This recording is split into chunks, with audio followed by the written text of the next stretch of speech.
Welcome to the Music Nut Program. I'm John. Thank you so much for joining me today. And welcome back to the latest edition of the Album War. The premise of this series is to discuss two or more bands and or artists that released an album with the same title. Regardless of era, regardless of genre, I will discuss these albums. I'll talk about what I like about these albums, what I may not be so crazy about, and then I will determine the winner of the album war. Let's meet the principals.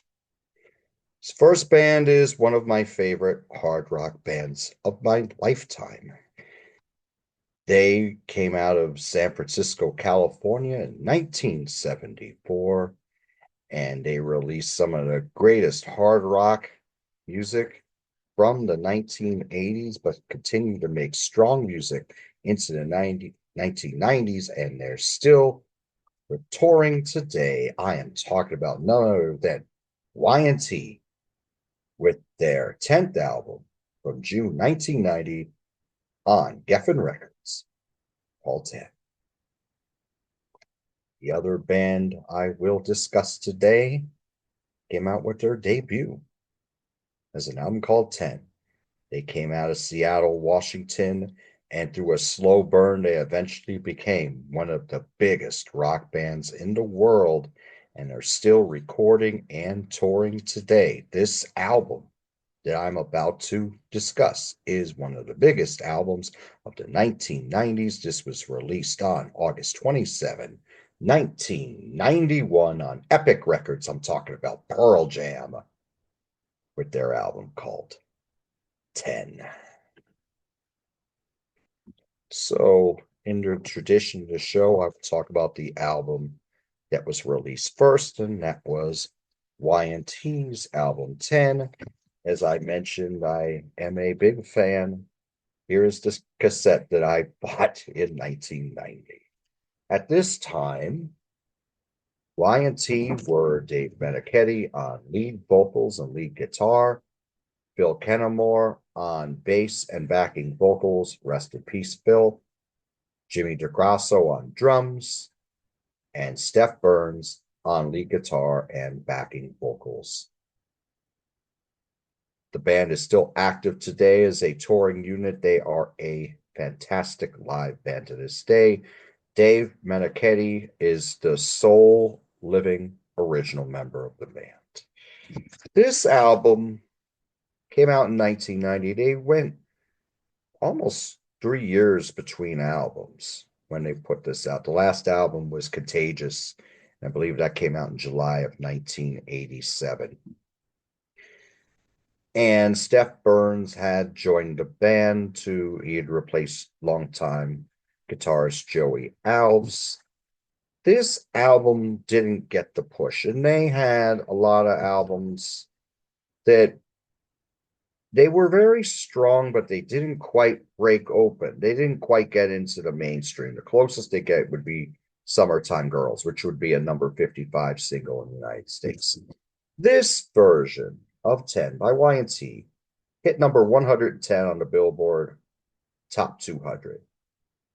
Don't let that discourage you from listening to this album, because it is another in the long line of strong albums by Y&T. Let's get into the tracks.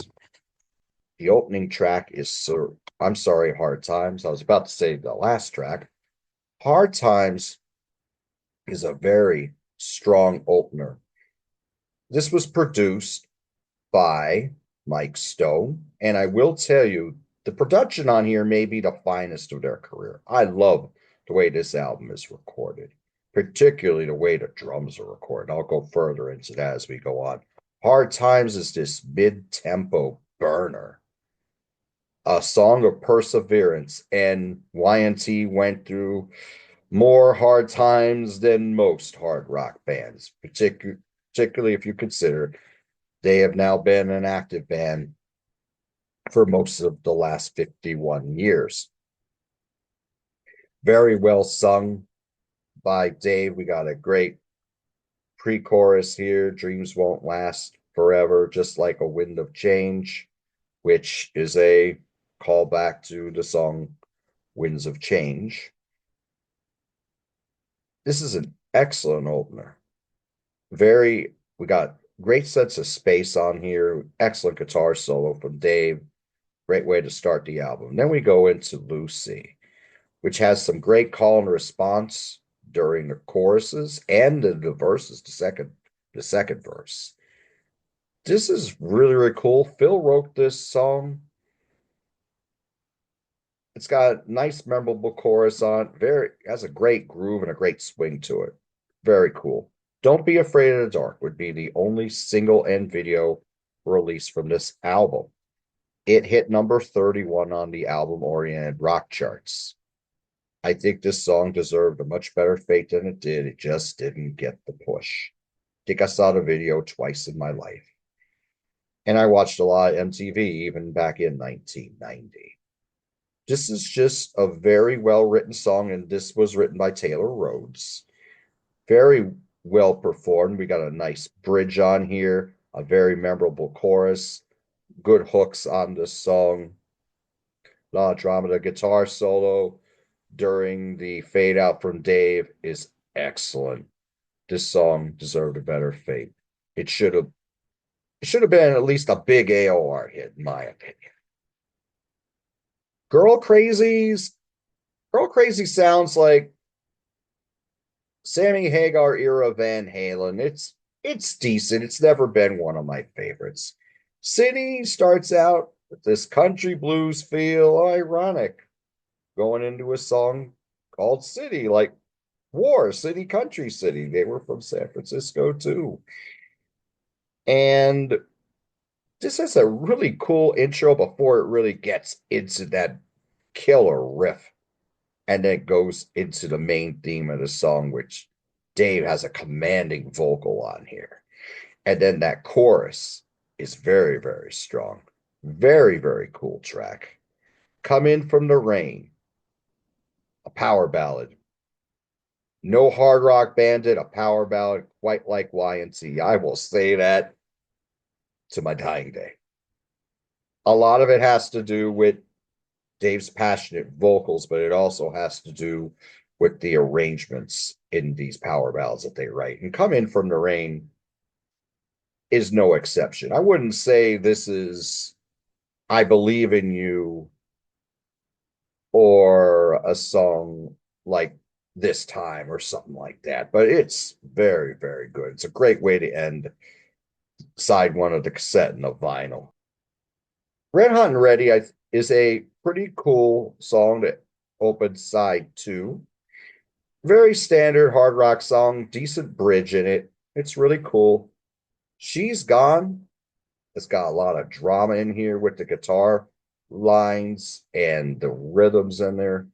Great vocal. We got more great call and response in the choruses here. Very, very good.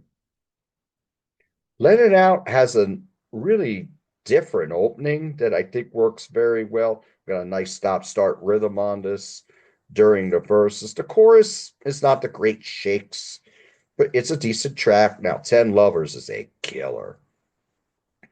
Reminds you a lot of Led Zeppelin in the way that it builds with that acoustic opening and Dave's vocals on here, which really match the mood of the song. And as it builds in momentum and hits that climax when it gets into the electric part of the song, it really cuts.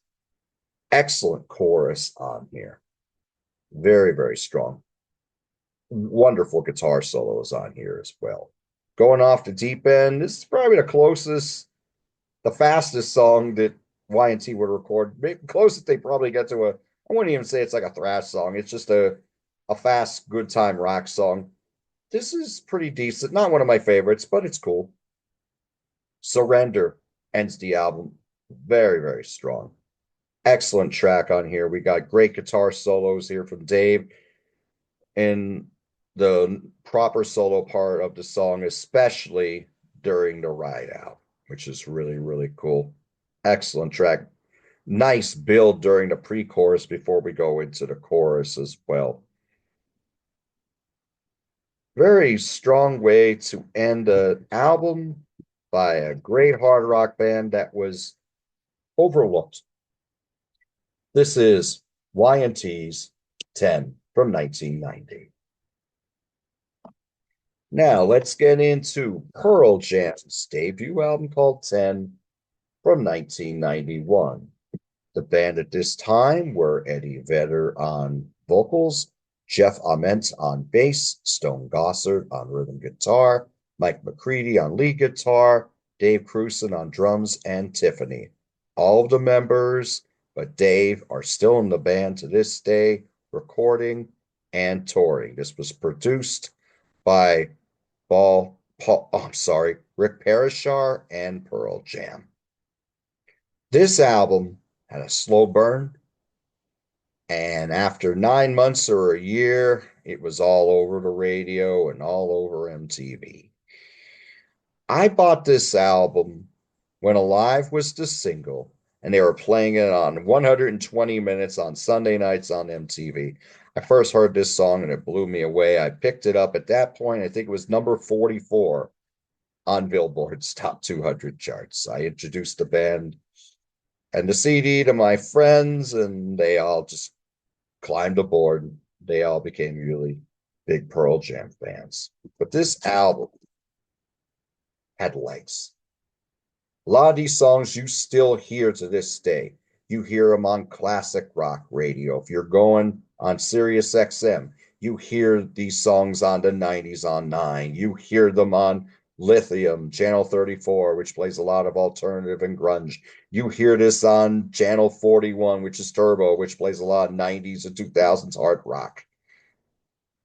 This is an album that has become timeless. It's one of the biggest albums in the 1990s. It sold 13 million copies alone in the United States, and for good reason.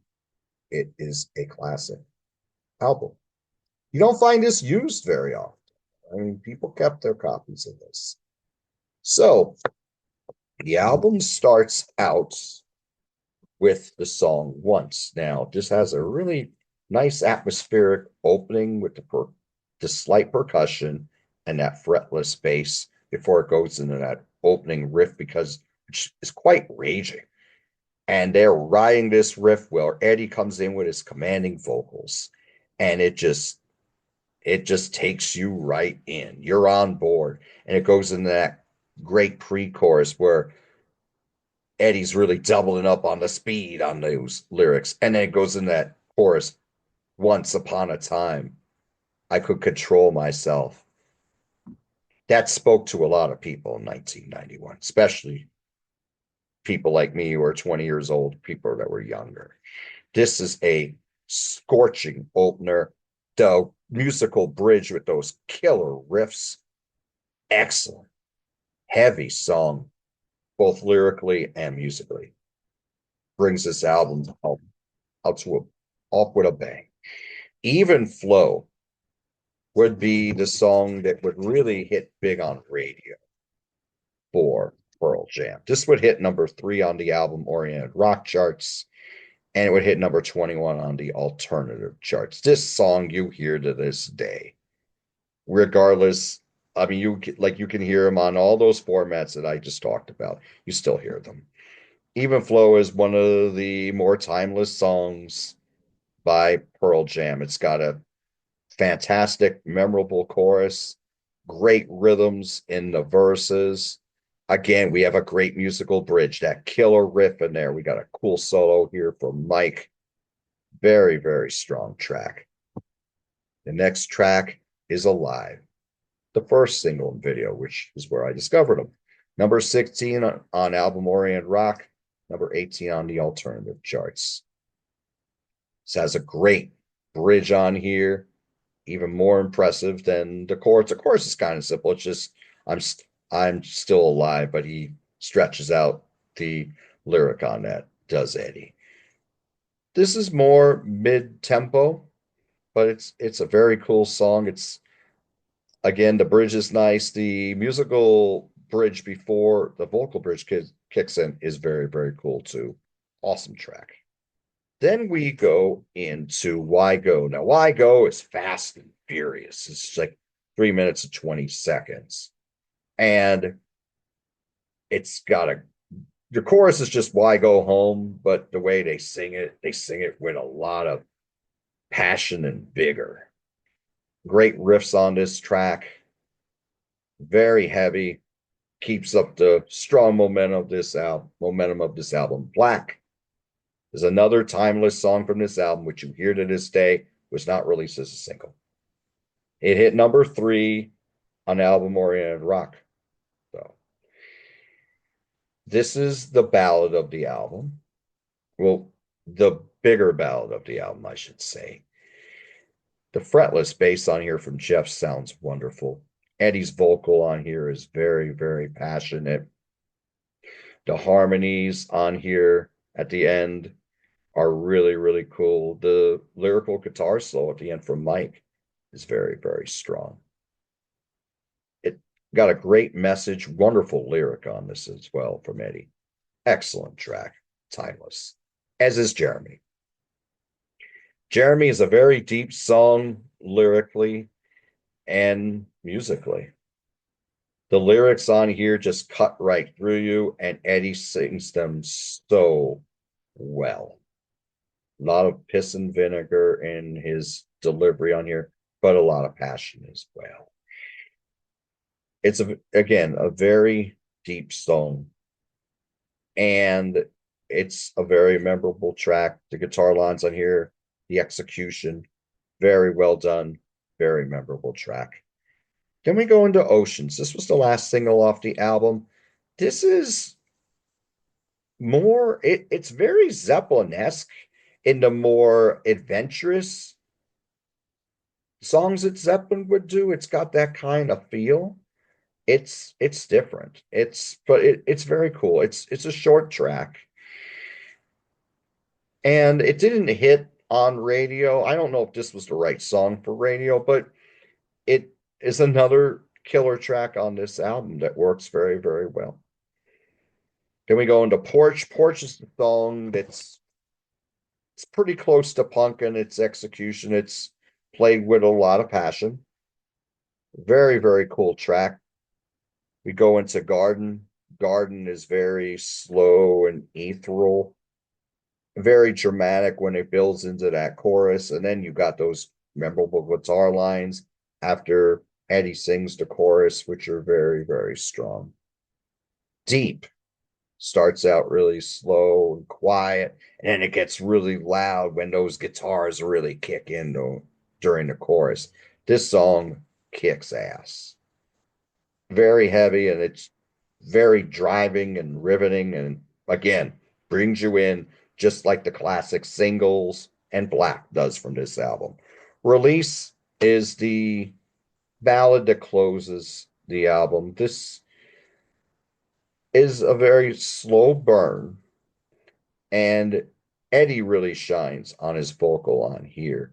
And the band really play for the song. This is very emotional song. So, this is Pearl Jam's 10. Just to give you an idea of how successful this album was in other countries. We had 13 million in the US, but it went 7 times platinum in Canada, 8 times platinum in Australia, 6 times platinum in New Zealand. And it would be a slow burn. This would be the band's biggest selling album. And again, hard to find used. You can find some of the other albums. You can find verses used sometimes, which is their follow-up album to 10. But 10 is a classic of not only grunge music, but rock music. I mean, let's think about this. This is now a 33-year-old or 34-year-old album. And this has really stood the test of time. So, who wins the album war today? One of my favorite bands, Y&T, with their album 10. I give this an 8. Strong album. They have really strong albums from 81 to 84. I like the other 2 albums, Musically Incorrect and Endangered Species, respectively. It also came out in the 1990s, 1995, 1997. I like those albums a little bit more, and they didn't sell a fraction of what intended to sell well. But this deserved a better fate than it did. I give this an 8. I like this more than Contagious, and I certainly like it more than Down for the Count. And Pearl Jam's 10, this is a 10 album. This is a timeless album that you can revisit and you can still enjoy. Maybe you may think that some of the singles like Black or Jeremy or even Flow get played too much to this day. But even if you do, there's still a lot of other songs that are awesome on here. Every song on here is strong. But you could go back and listen to Once or listen to Porch or listen to Deep or Release and still have those same feelings that you did when you first heard the album. So, what do you think of these albums? Do you own these albums? And if you do, what are your thoughts on them? Do you think the Y&T album should have been more successful than it was?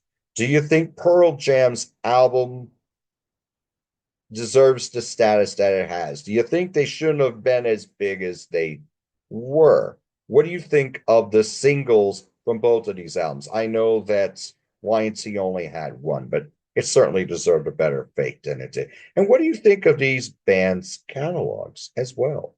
Please let me know in the comments. If you'd like to know more about Y&T, my friend Tim Derling from Tim's Vinyl Confessions has an album. I'm sorry, a book about Y&T. Down for the Counts, the Y&T album review. This, as far as we know, is the first published book about Y&T. This has a panel discussing all of their studio albums, and I was privileged to be part of this book, John Alapic, and I'm part of the panel that discusses the last 3 Y&T albums currently, which would be Musically Incorrect, Endangered Species, and Face Melters. So, like a copy of this is out on Amazon. So, thank you so much for joining me today. Do what you love, and I'll talk to you soon.